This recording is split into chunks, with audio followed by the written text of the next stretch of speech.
responsibility of the Ministry of Justice really finds its basis in the Namibian Constitution. I say this because when you look at the preamble of our Constitution, but also when you look at Article 1, Sub 1 of the Constitution, there are two words that are very, very pertinent and that are very central to even the Bill of Rights in our Constitution. That's the question of the rule of law, and that the Namibian society is subject to the rule of law. It's subject to our Constitution.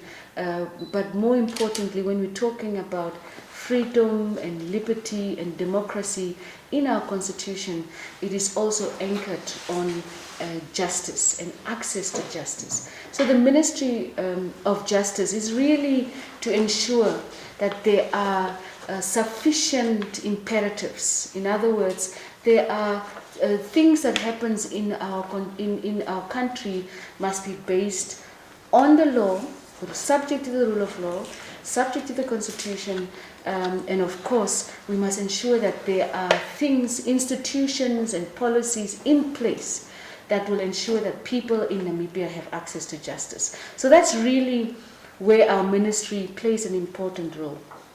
But what does access to justice really mean?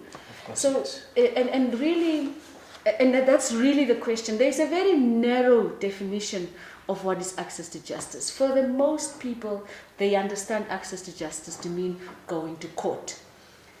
But a more liberal and broad understanding really is that access to justice means if I have been wronged, if I have a claim, I am supposed to get a remedy for my claim.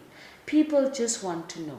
When someone has done something wrong to me, if I have a particular problem, for example, how can my problem be solved?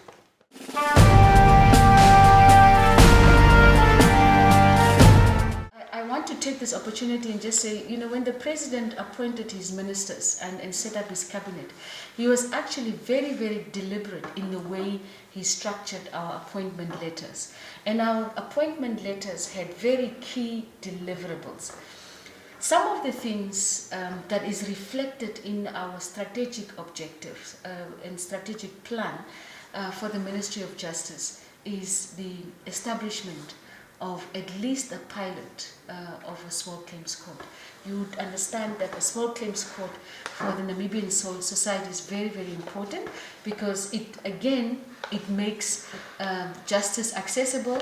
In other words, ordinary people on the streets are able to use a system where they don't have to get lawyers involved, they don't have to pay high fees in order for them to get a remedy for a problem that they find themselves. So the small claims court is really one area that I think there's going to be a priority for us. The other is making legal services widely available to the Namibian population through our legal aid system.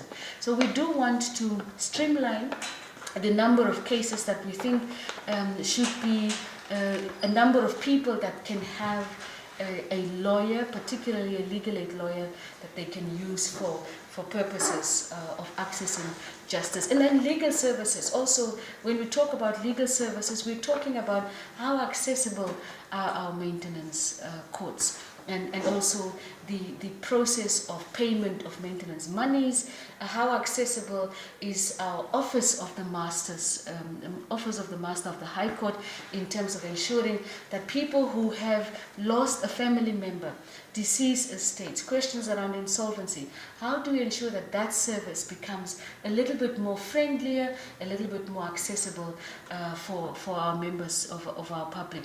And then, of course, there is the responsibility that we have as a priority, and we've seen this also when we were considering our budget for this financial year, is the question around actualizing or making operational the question around the witness protection and the whistleblower legislation that is in place. So a number of important key areas that we want to focus on so that we can ensure that the kinds of laws, for example, that we will initiate as the Ministry of Justice, are addressing the concerns that members of our public have. Recently, we celebrated the Day of the African Child, and one of the issues that we've considered and discussed with the public was the question of bringing forth a child justice bill, for example, that will focus on a very caring, kind of restorative justice system for our children who come in conflict with the law. So those are some of the key areas. We want to ensure that the legislation that we take forward, child justice, divorce, questions, for example, around amending the rape and the domestic violence legislation, are important conversations that Namibians are having at the moment, because they feel those are areas where it will probably change, the way how do we address the question of gender-based violence in our country. How do we address questions around the prohibitive nature of our divorce legislation that is in place at the moment? How do we ensure that the maintenance legislation is responsive to the needs of our Namibian people? So those are some of the key areas that we want to focus on, particularly in this financial year.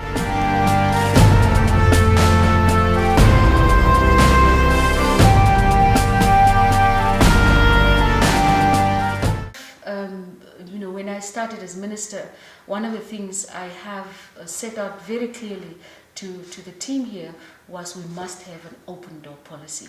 And the open door policy really means that we want to be accessible on the various platforms that are available to us as a nation. And here I'm talking about your social media platforms. I'm talking about accessibility on, for example, email. My email address, minister@moj.gov.na, is a public email address that I have shared on various social media platforms, so that people, if they have any particular concerns, if they have any particular problems that may sometimes not be directly linked to the Ministry of Justice. But what we have seen in the past couple of weeks is, at least since my appointment, is that sometimes people just want somebody to listen to them. So we are available for that, both the team, but also even in many instances I make myself available as the minister. And then people want their complaints to not just only to be heard, but to be investigated.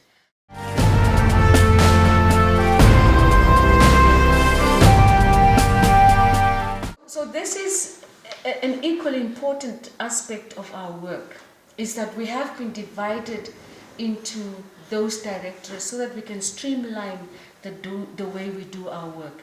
Of course, you have central administration, which would primarily be responsible for what we would say general service delivery to other ministries, but also to members of the public in the form of payments that we need to make generally. But it's also the director that's responsible for managing and administrating the work of the Ministry of Justice. Then we have legal aid, an important part of our function. When you talk about access to justice, you're talking about accessibility of legal services. It's also important for us to know that this is the body that has a group of lawyers, that are both in-house, and also we outsource our legal function, particularly where we don't have sufficient presence either in the regions or particularly here at the head office. We have legal aid that is the one function of the Ministry of Justice that has a direct bearing on making laws, making justice accessible to the Namibian public. We have a criteria. Normally, very indigent people who cannot afford legal services, we have that criteria to determine whether or not somebody would be entitled to have access to legal aid.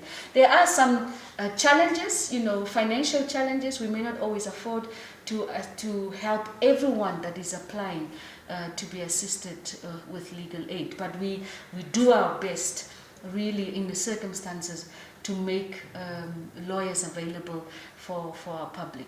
The other is legislative drafting, a very, very important directorate. During the state of emergency, we have seen the amount of work that they do. These are the team that is responsible for drafting laws in Namibia. They are responsible not only for drafting laws, but also in many instances providing legal advice to policymakers on the constitutionality, legality of particular laws that we pass. So they are also managing a subdivision called Government Gazette, and that is where the publication of our laws happen. A law would normally not have the legal force or the force of law if it's not published. So that directorate is important in that variant of their responsibility. And of course, we have legal services, again important because it focuses on one particular aspect. There are a number of things that they do, but the one that is important for me, that speaks to members of the public, is the aspect of maintenance. This is the directorate that is responsible for our maintenance investigators. Remember, this is also one directorate that has a very close working relationship with the Office of the Judiciary. You would know that since 2015, the Office of the Judiciary was taken out of the Ministry of Justice. And this is important because we wanted to emphasize the independence, the impartiality, and the integrity of the judiciary as a state organ, or as an organ of state. And so when we talk about maintenance issues, there is a very close relationship between the Ministry of Justice and the Office of the Judiciary, because most of the work happens at the court level. The payments are done at the courts, and so we have our maintenance investigators that we are responsible for. But the Office of the Judiciary, for example, is responsible for the aspect of magistrates and the availability of magistrates to hear maintenance complaints. The other work that the directorate does, legal services, is of an international nature. They do what we call criminal mutual legal assistance. They deal with issues of apostilles. They deal a lot with some of the interaction we have with other jurisdictions. For example, when it comes to enforcement of judgments that were held and taken in another country. So an important directorate when it comes to determining our relationship with those outside of our jurisdiction. Then, of course, we have legal advice, government attorney, and the Attorney General also now fall really, administratively at least, the Attorney General falls under the rubric of the Ministry of Justice. Important because their role really is to provide legal services to government and the president. So when government is sued for any matter of any concern, these are the three offices that are responsible for protecting the legal integrity, if you want, of various offices, ministries, and agencies. The other important one, of course, that also has a very close relationship with our public is the Master of the High Court Office. Important, again, because for two key ones. The one is the Guardians Fund that they are managing. You know, when minor children are left with money, this office is managing the distribution of those funds to our minors. But also we are dealing with deceased estates. This is where you get your letters of administration, letters of executorship. This is also where you're dealing, and there's a lot of traffic at that office. And it's an important office for us to ensure that we give members of our public the kind of service that they require. Because people who go there are normally grieving, people who need urgent attention around letters that they need to get, support that they need to be provided for. So the Master of the High Court, I think there are some challenges that we are working on now. We're trying to improve our relationship with members of the public, and we want to obviously provide a better service, you know, in a more urgent service to our members of the public. That we ensure that when people are concerned about accessibility of legal services, this is one area that I think we need a bit of improvement. One additional directorate that I want to talk about, maybe as a last thing on this particular issue, is the directorate responsible for law reform. As you know, previously I was the chairperson of the Law Reform and Development Commission, and the primary function of that body is the fact that they are responsible for the review, the reform, and the recommendation of changes in our laws in the country, and they are obviously reporting to the Minister of Justice. Now, one great thing about the Law Reform and Development Commission over the years has been their primary function of public participation. They do public consultations on any changes that are coming through the Law Reform and Development Commission. I think that's important, because what we want to ensure is that members of our public are part of the changes that we are proposing when it comes to reviewing existing legislation. The biggest project that they have is the obsolete laws project. Many Namibians have been complaining about statutes on our statute books that date back to 1936, for example, and maybe even later. So the Law Reform and Development Commission has a very firm responsibility to ensure that our outdated laws are reformed, and that new legislation is proposed that will be responsive to the needs of our Namibian people. Legal aid is a statutory directorate. In other words, there is a Legal Aid Act that was promulgated in 1990 that defines kind of a means test. You would want people that are at a certain, that earn a certain kind of income to have access to legal aid. So people need to apply. They need to prove that they are unable to afford legal services elsewhere. But what I know is, in recent times, we've introduced an aspect of letting people pay 350 Namibian dollars so that they can take some responsibility for the service that they get. You would know that typically when things are for free, people also take that process for granted. We've seen people, when there's legal aid lawyers appointed, they would fire and hire them as they please, because there was no any kind of a contribution that they were making towards the availability of legal services or legal aid to them. I think that's an important aspect. But there is, of course, those instances where people really are unable to even afford 350. What I know is the way the system works is that they allow for those to apply for an exemption, and in many instances I think legal aid has been generally generous to allow people to be assisted even when they don't afford 350.